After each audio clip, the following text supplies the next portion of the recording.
So good morning everyone, my name is Lalit Soni and I welcome you all in this live session by Drishti IAS.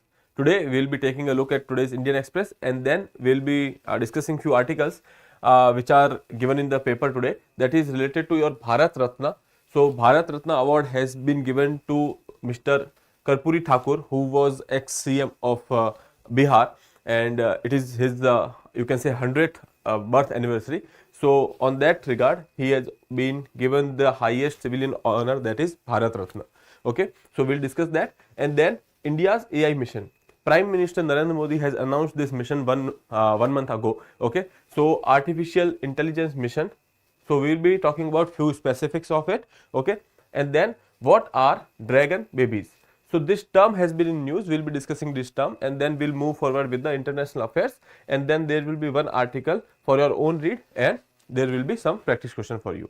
Okay, so let's start with the today's front page. Here you can see on the front page 5 lakh visitors and counting on day 1, rush for the first darshan. Okay, so this is regarding Ayodhya Ram temple. So we will not be dwelling deep into it because this is not as much important for us right now. Okay, then Bharat Ratna for ex Bihar's chief minister Jan Nayak Karpuri Thakur. So he is also known as Jan Nayak Karpuri Thakur. We will be talking about his achievements and then we will be moving forward with the different articles that is related to your artificial intelligence and dragon babies. Okay, so let's see the practice question which was given to you in the last class. There were 2 practice questions given to you related to same topic. Here you can see who propagated the philosophy of Ek Sharan Nam Dharma. Okay, so Ek Sharan Nam Dharma, this philosophy was propagated by Sankara Deva from Assam. Okay, yesterday we have talked about one particular Than in Assam, and that Than belongs to this particular person. He has established that. Okay, so that is Shankara Deva. He has propagated the philosophy of Ek Sharan Nam Dharma. Okay, so that is basically, you can say, a philosophy of devotion, and there is a different style of worship. Okay, and this sect is dedicated to Lord Krishna. So you can say that this is a Vaishnavized sect. Okay, here you can see Ek Sharan Nam Dharma focused on worship in the form of bhakti, that is devotion to Lord Krishna through singing and congregation of listening his name and deeds. Okay, so chanting etc. are part of this particular philosophy. Okay, and then other than that there are 4 elements we have discussed, that is Deva, Nam, Bhaktas and Guru. Okay, so these are 4 pillars of this particular philosophy. And then second question was, what does the term Bor Geet refer to? When we were talking about depiction of this art of worship, or you can say worship through art. Okay, so in that regard there is 3 different elements, that is music, dance and drama. Okay, so when we are talking about music, Bor Geet are basically your devotional songs. Okay, so these are basically devotional songs which are having different kind of lyrics, and these lyrics are in Assamese language. Okay, so option B would be a right answer, that is devotional song related to this philosophy, that is Ek Sharan Nam Dharma. Okay, now moving forward, article first of the day, that is BJP bid to build JDU RJD social justice pitch. Okay, so now the thing is, there are elections coming. Okay, and this demand that Mr. Karpuri Thakur should be awarded with Bharat Ratna, that has been in the debate for long time. Okay, and now on his 100th birthday, or you can say 100th birth anniversary, he has been awarded with Bharat Ratna. So Bharat Ratna for ex Bihar CM Jan Nayak Karpuri Thakur.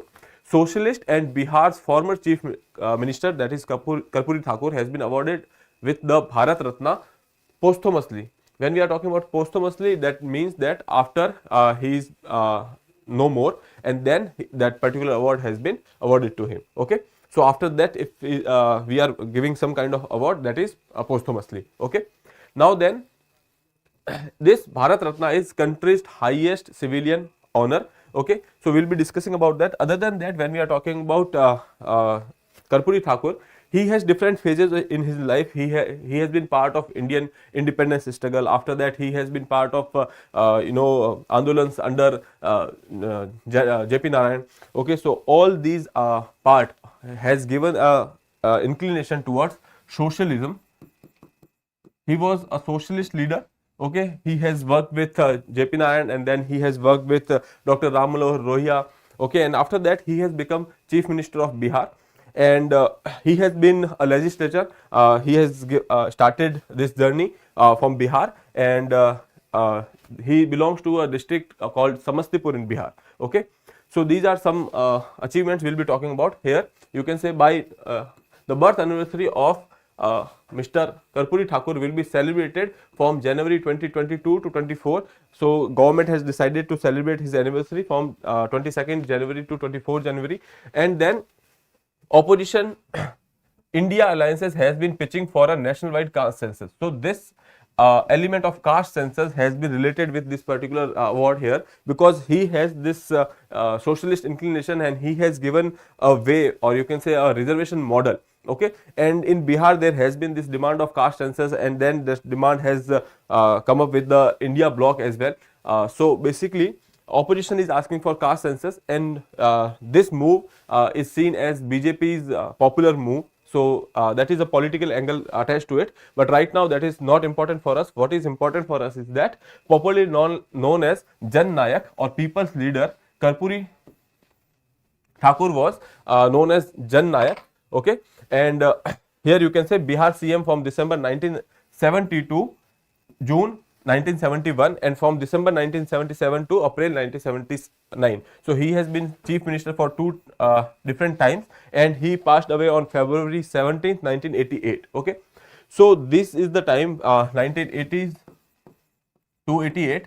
This is the time he was trying to regain his identity back. Okay, and then he was a social justice leader. He has worked with different leaders like JP Nayan and Ram Manohar Lohia. Okay, we have discussed that. And then as CM in 1978, Thakur implemented layered reservation regime. As I told you, he has worked with the reservation model. He has given a different reservation model. Here, the 26% reservation model, in which extra backward class or extreme backward class got 12% quota, and then OBC, other backward class, got nearly 8% of the quota, and women got 3% reservation, and economically weaker section, which are not covered under this category, was given 3% reservation. So this is the kind of model he has propagated in 1978. Okay, after that, you know that there was this Mandal commission, and then reservation become a part of our system. Okay, so all these things you can say that somewhere started from here. Okay, so that is why Mr. Karpuri Thakur has been an eminent personality in India's history. So that is why he has been awarded with the Bharat Ratna, that is highest civilian honor in India. Okay, so now let's talk about Bharat Ratna. Bharat Ratna is the highest civilian award of the country. It is awarded in recognition of exceptional service or performance of highest order in any field or any human endeavor.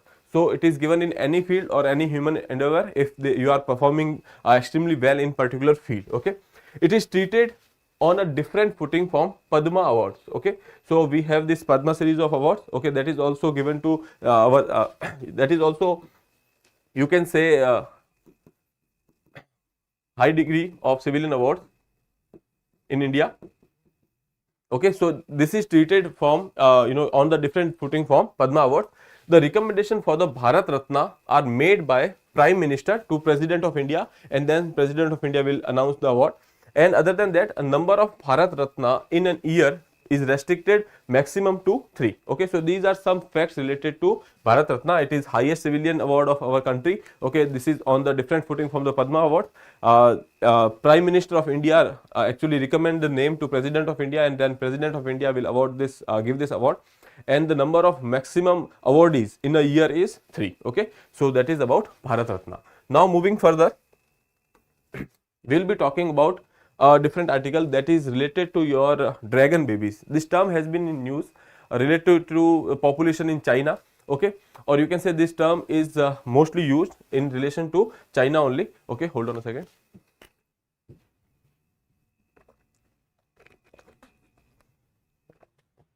So in China, there is a system on the basis of 12 zodiac sign, or you can say 12 zodiacs, there are different elements attached to different animals with respect to the personality of a person.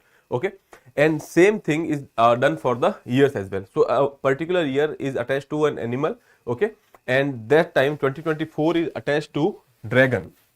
Okay, and they are considering that this particular dragon is having some kind of important significance in Chinese you can say mythology, etc. So that is why it is considered to be auspicious, and they are saying that there will be increase in the fertility. Okay, so let's see why China hopes the lucky year of dragon can boost birth in 2024. Okay, so they are saying that this can boost the birth in China. Okay, second thing is, this year, since there are 12 signs, 12 zodiac signs, so on the basis of which there are repetition of these years every 12 years. So okay, so last time when this particular dragon year was, that is in 2000, then it was in 2012, and now it is in 2024. Okay, so you can see that there is a difference of 12 years. Okay, based on the zodiac sign. So here let's see.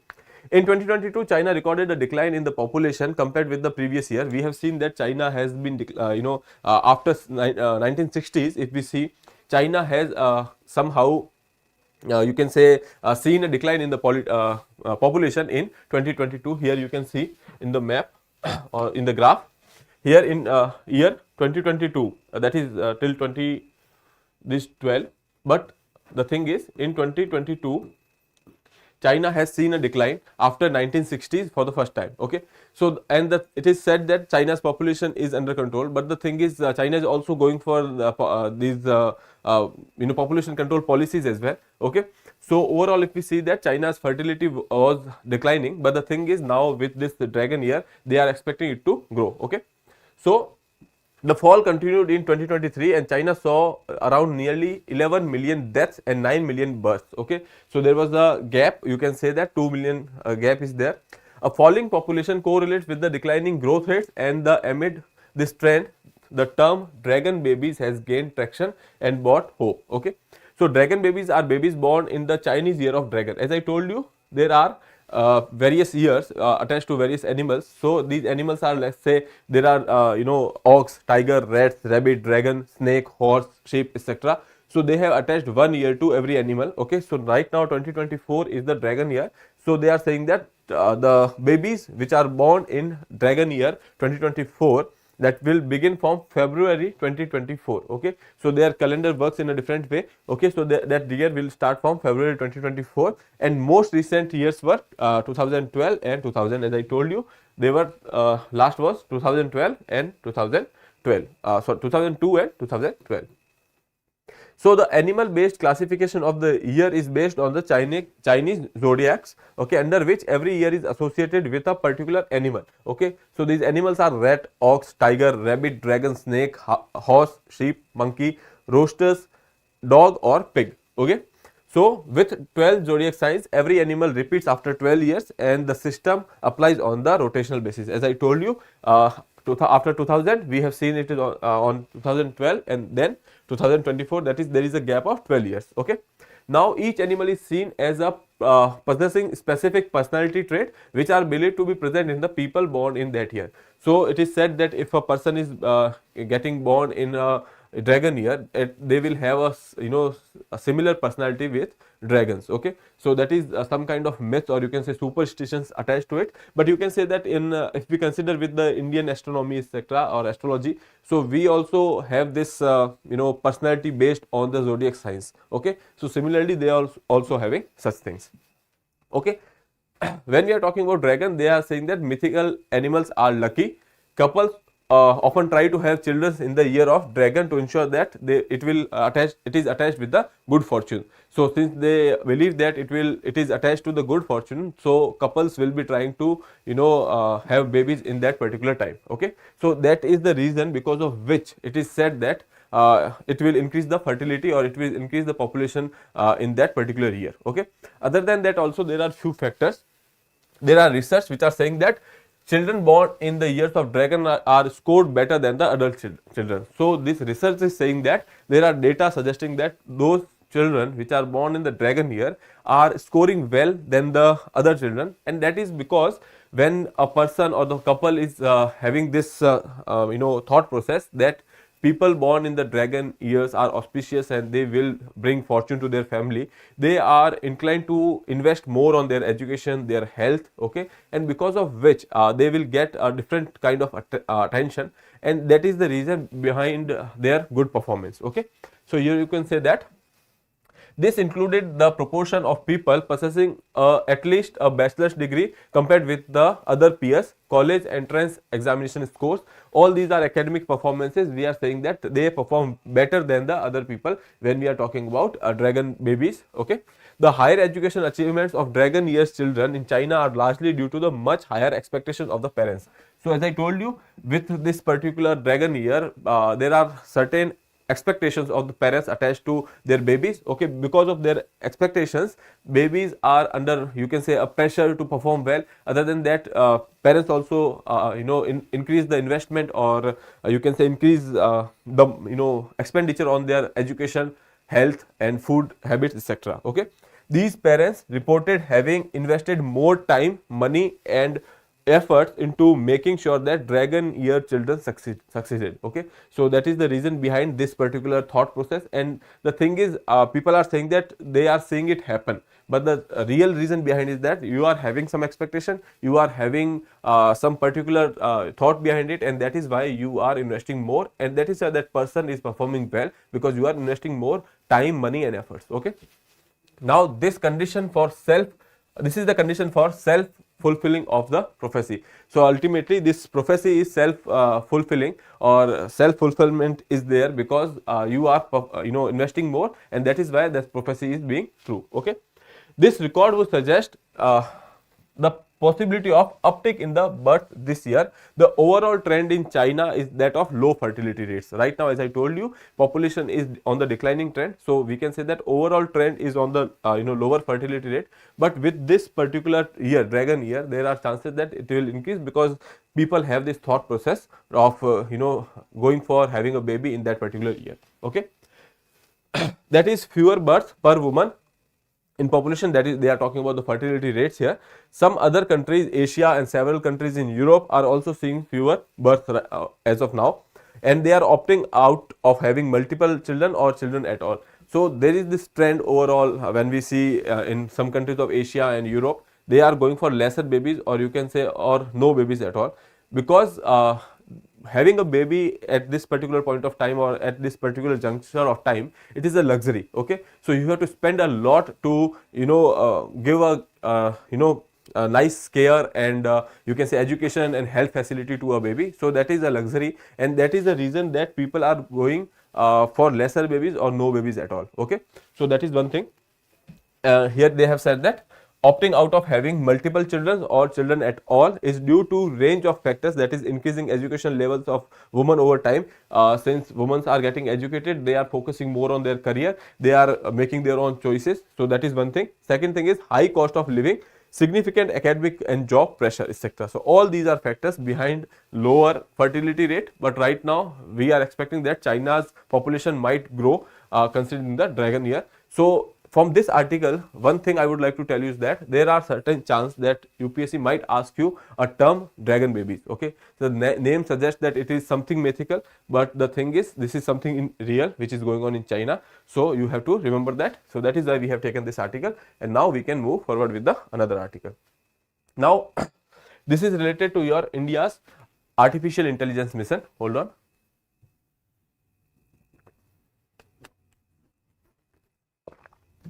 Okay, so Prime Minister Narendra Modi has announced this particular mission that is related to your artificial intelligence, and there are few specifics which are there in public domain.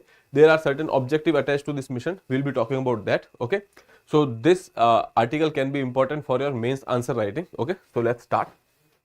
Exploring incentive structure for private firms to set up computing centers, okay. So when we are talking about artificial intelligence, there are few things are required, that is, you can say one is computing power, or you can say computing capacity. Second thing is a huge amount of data. That data is to be processed, and based on that data, AI will generate other outputs, okay. So that data will act as, you can say, inputs. And now if you are kind of planning to construct an industry around it, so you should have particular incentives to the private firms to go and set up computing centers, because these computing centers are they require a lot investment, and there are other things, logistics related things that are required when we are talking about setting up a AI based industry. So that is why now government has come up with this idea of AI mission. So let's talk about it.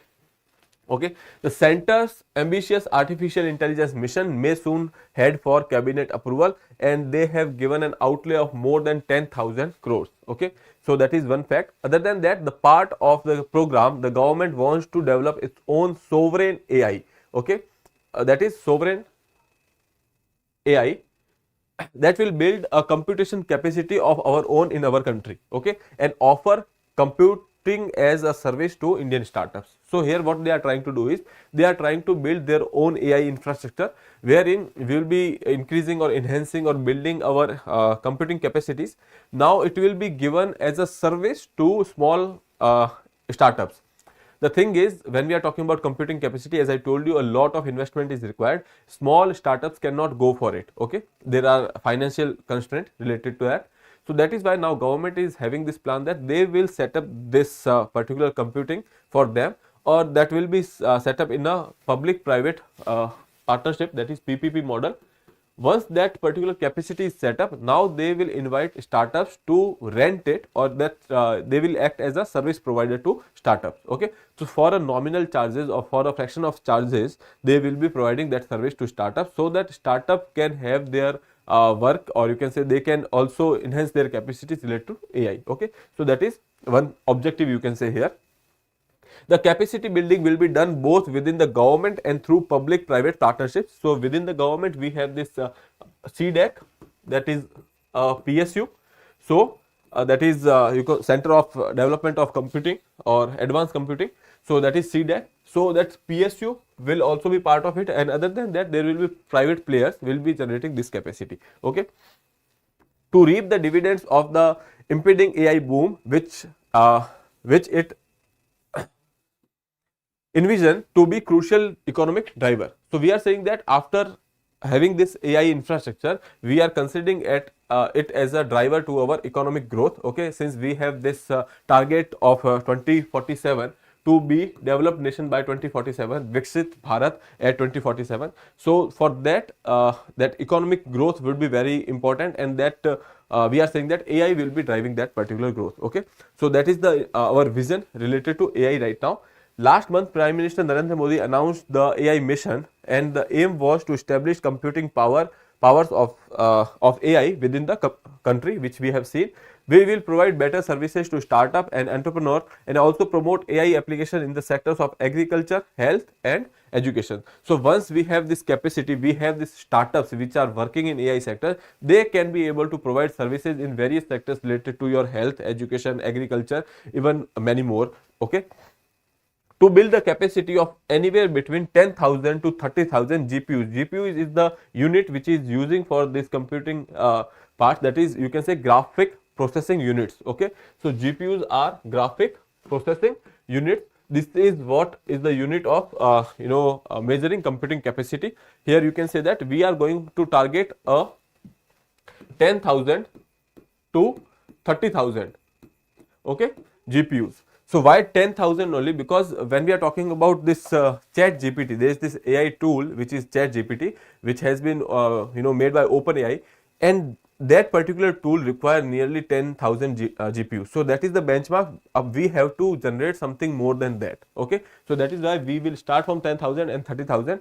That is one thing that will be done by the public-private partnership, and then we will have an additional capacity of 1,000 to 2,000 from this PSU, that is CDAC.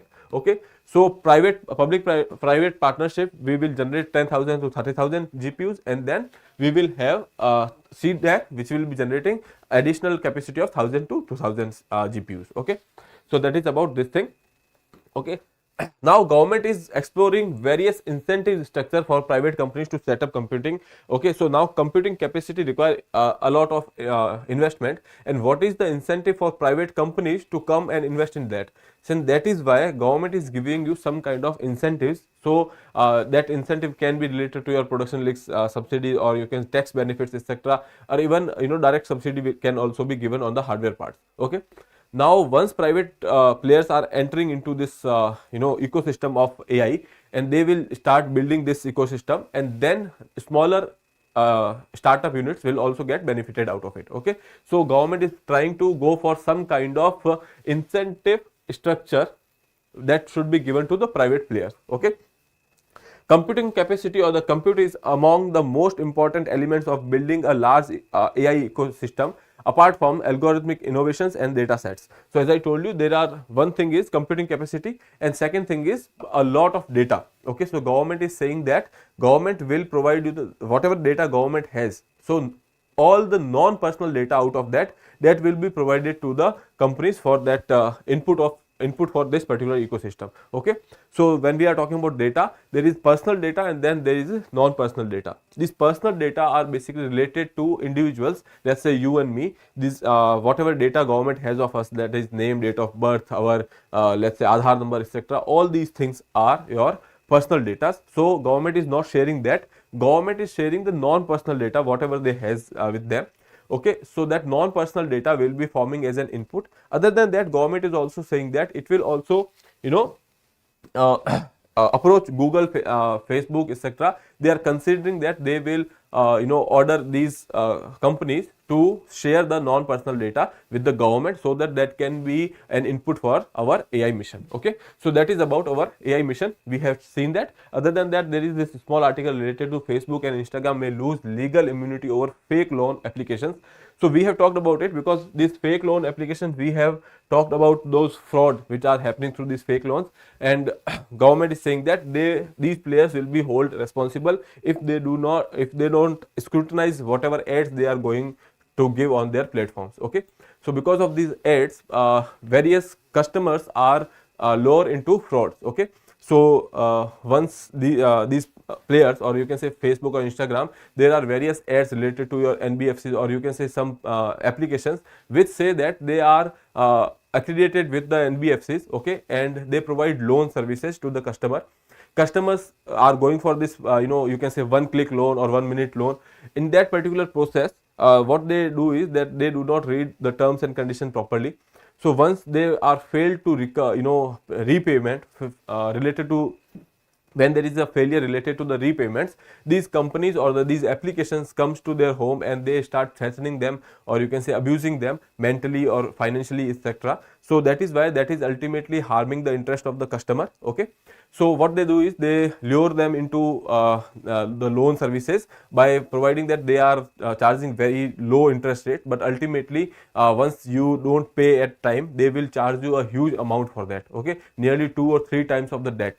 So that is why this is creating a fraud in financial sector, or you can say banking sector, and that is why Facebook and Instagram may lose legal immunities if they are going for any putting these advertisement before any kind of scrutiny. Okay, so that is to impose some kind of accountability. Okay, so here we have whatever we have discussed here, we have given it here in a brief. Indian government's AI mission is set for the cabinet approval. The layout, or you can say outlay, is 10,000 crore, and the mission aims to develop sovereign AI, which we have talked about. So this is very important term, that is sovereign AI, enhance computational capacity and provide compute as the service to Indian startups. Plans include building a compute capacity of 10,000 to 30,000 GPUs through PPP, that is public private partnership, and then additional capacity of 1,000 to 2,000 through CDAC. And then there are certain incentive structures government is looking for, that is related to some kind of subsidy, etc., so that private player can be inclined to join this particular mission. And government is intended to create digital public infrastructure. Okay, so that has always been in the you can say domain because of the Digital India mission, and now we are trying to converse this with our AI mission. Efforts are underway to build data set and make them available to Indian startups through National Data Governance Framework Policy. Here, as I told you, this data works as input for this AI tools. So that is why they will be provided to startups, okay, through National Data Governance Framework Policy. And then government is considering directives for the big tech companies, that is Facebook, Google, etc., to give them anonymized personal data. Okay, so anonymized personal data here means that that data will be personal, but the thing is you cannot identify a person through that particular data. So that is also somehow they will be taking care of your privacy as well. Okay, so that is about your India's AI mission. Now we can move forward with the next article, that is for your international relations. When we are talking about world affairs, international relations, war is still going on in Gaza, and there are still attacks are happening, strikes are happening. Okay, other than that, there was another development related to India, Myanmar and China angle. Okay, so here you can say that China is trying to build their or you can say increase their influence in the China is trying to build their influence in the Maldives region. Okay, when we are talking about Myanmar also, Myanmar is also going through the civil war here. Okay, so it is also going through a civil war, and China has brokered a agreement, you can say, related to the northern borders. Northern borders of Myanmar are actually having a boundary with China, and they have brokered the agreement with the military junta and the communities over there that they will not be going for any kind of chaos in that particular region, because ultimately this northern boundary of Myanmar, it attached to China, and it will actually harm China's interest, because of such violence etc. in the northern zone, people will migrate from Myanmar to China. So that is why China has brokered this agreement. Okay, so that is about Myanmar, which we have already discussed. Now coming to Maldives. Okay, so when we are talking about India, Maldives and China equation, so Chinese are trying to build their area of influence in that particular area as well. Okay, we know that Maldives and India's relations are a bit tense right now because of certain activities which has happened on social media. Other than that, also President of Maldives has been trying to remove Indian forces from there, and there is this India out campaign etc. All these things are building tension between India and Maldives, and China is taking advantage of that.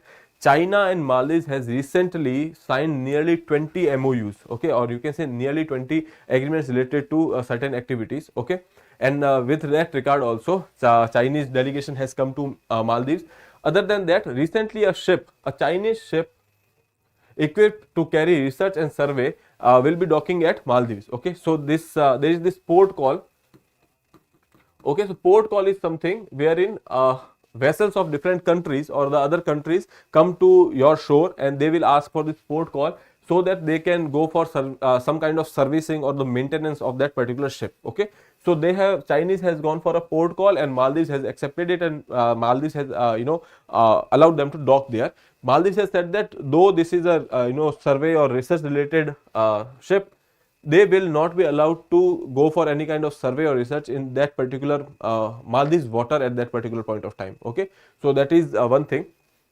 So a Chinese ship equipped to carry research and survey will be docking at Maldivian port after being permitted by the Malay government to make a port call for replacements. Okay, so research vessels, that is the name of vessels Yong 3, okay, will not be conducting any research in Maldives water. New Delhi is keeping a close watch on that. Okay, so that is one thing. Other than that, this has happened despite the tensions between India and Maldives. Maldives know that India has a problem of Chinese presence in this region, but still they have allowed it. Okay, Maldives has always been welcoming destination for vessels of friendly countries, and continue to host both civilian as well as military vessels making port calls for peaceful purposes. This statement has been made by the government over there. They have said that Maldives has been open to port calls, and it will be open to port calls whenever that is about a peaceful person, be it a civilian vessel or a military vessel, but the purpose should be peaceful. Okay, such port calls not only enhance bilateral, these port calls basically are something through which their bilateral ties are enhanced. Okay, other than that, as I told you, there have been different MOUs which has been signed between Maldives and China. Now we can move further. There is another article related to China assure Pakistan's Pakistan's support to defend sovereignty after Iran's airstrike. We know that there was an airstrike by Iran on Pakistan, saying that there was some terrorist elements over there, okay, and Pakistan has struck back, okay, because of which tension has arisen in that region. But now China is saying that they have offered their support. They have offered, you can say, a kind of mediation between Iran and Pakistan. They have said that they can try to build trust between these two countries. Other than that, China has said that they support Pakistan's sovereignty, and you can say any action which Pakistan takes to secure its sovereignty. Okay, so here also you can see that China is trying to gain some point with Pakistan over here. Okay, key economic corridor meeting held. Okay, so this meeting has held with Pakistan. We know that there is this China-Pakistan economic corridor which is passing through India's Kashmir region that has been illegally occupied by Pakistan, that is right now known as Pakistan occupied Kashmir. So that is why India is having a problem with that CPEC, that is China-Pakistan economic corridor, saying that this is some kind of violation to India's sovereignty and integrity. Okay, so here let's see.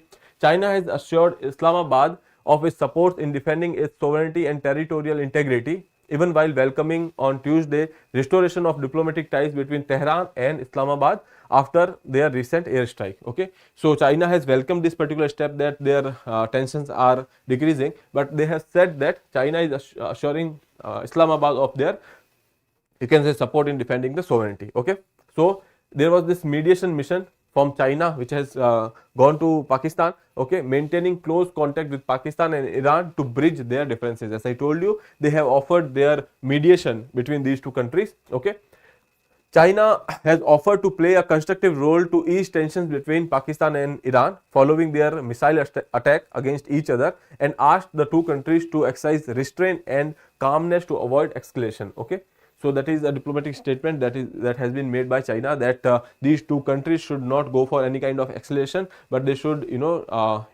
exercise restraint in doing any kind of strike again. Okay. Other than that, key meeting of $60 billion CPEC, over which India protested because it is violating India's sovereignty. Okay, Pakistan's firm adherence to one China principle. Now we have seen that in last 3 to 4 days, we have seen that any kind of meeting that is happening with China, they are saying that that country is kind of adhering to, or you can say supporting their one China policy or one China principle. Okay, even we have talked about Brazil, Maldives, and now Pakistan. They are also saying that they are in support of one China policy, because recently there was elections in Taiwan, this Taiwan presidential elections, and Taiwan is saying that they are having their own sovereignty, and China is saying that Taiwan is integral part of China, and on the basis of which every country right now China is visiting, they are making some statement related to one China policy or one China principle. Okay, so that is about China and Pakistan equation when we are talking about Iran. Okay, other than that, Chinese delegation visits Maldives. As I told you that there are 20 MOUs which has been signed between these two countries, and to implement those MOUs, there was this delegation which has gone to Maldives. Okay, now for your security point of view, there was this army deploys more troops, steps up vigilance in the Rajouri Poonch region. As I told you earlier as well, that in Rajouri Poonch area there was this terrorist attack, because of which now army is deploying more troops in that particular area. Okay, from this point of view, few locations are quite important from you, that when you are talking about Pir Panjal, okay, then we have this Surankot, we have this Rajouri and Poonch region, Valley region. All these things are few locations, or you can say physical features, like Pir Panjal and the Valley regions are few physical features of that particular area. So you have to remember all these things related to, these are all around your line of control, LOC. Okay, now moving further, for your one fact was there when we are talking about ISRO and science and tech. So ISRO's tableau in the 26th January or Republic Day parade, there is this one tableau from ISRO side. ISRO will participate in the Republic Day parade, and its tableau will showcase the successful landing of landing on the moon. Okay, so they will be talking about Chandrayaan here. or presenting some you know, artifacts related to Chandrayaan in the tableau, and then they will also put some kind of you can say display related to your Aditya L1, Gaganyaan, and Bharatiya Antariksh Space Center, or you can say Antariksh Station. The Bharatiya Antariksh Station, Indian Space Center, all these things they will be displaying in that particular tableau. Other than that, this tableau is talking about gender equality, because they will be celebrating, or they will be you know, seat for 8 women scientists who have made the mission possible. Okay, so when we are talking about Chandrayaan, there were immense you can say contribution of 8 women scientists. Okay, they will be sitting over there. So that is why we can say that ISRO Republic Day tableau to celebrate gender equality. Okay, so that is not very much important, but the thing is they will be displaying these 4, 5, 6 things on their tableau. These things becomes important. Okay, whenever you're talking about Republic Day parade, so there are various states, we are going for their own tableau, and they will be presenting their culture. Okay, so the artifacts or the culture they are, you know, presenting over there, they becomes important for you as well, because ultimately when we are talking about art and culture portion of our syllabus, there might be a question, 1 or 2 question from that